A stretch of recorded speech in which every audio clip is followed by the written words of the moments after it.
Time check guys, 8:15. Feeling ko palakas ng palakas yung ating sunstorm. Ayan. Wala, nagsa-sunstorm! Oh my God! Kaya nga eh. Ito yung part 2 ng video ko. Nagsa-sunstorm pala kuya. Kanina, umulan daw sabi ng client ko. Ambon lang. Ulan-ulan na buwang. Medyo kumakapal na yung sunstorm. Maaga kasi. Kailangan makarating kami ng bahay bago pa ito talagang gumulong yung buhangin sa amin. Kasi mahirap talagang bumiyahe ng may sunstorm. Saya.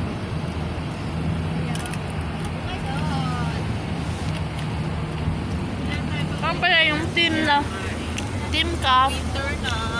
Medyo madilim sa likod, may sunstorm din sa loob. Ito pala yung pogi namin driver. At syempre,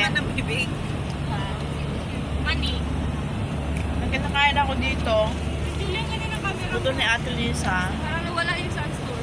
Kaya nga, liwanag eh.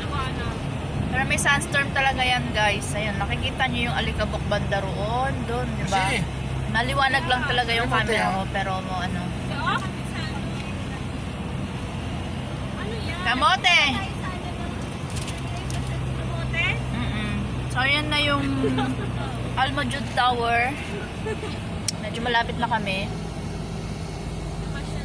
Grabe guys, ito. So far so good. Kaya pa namang mag-drive ng ating poging driver na si Kuya. Pero walang pera. Okay, biya po. Ayan, sa lahat ng mga nandito sa Riyadh, shout out po. Ayan, sa mga manonood ng video na to. Ito lang po yung ganap ngayong gabi, ngayong August 8, 2025. Around, what time is it na? Anong oras na kuya? Alas 8:17. Alas 8:17 sa Riyadh. So, oras ng uwian namin to guys. So, ayan na yung Majud Tower. Medyo malapit na kami guys sa bahay. So, ganito na lang ulit guys. Mamaya update ko kayo ulit kapag lumakas ang sunstorm. Mag-ingat po tayo sa biyahe. God bless po. Bye.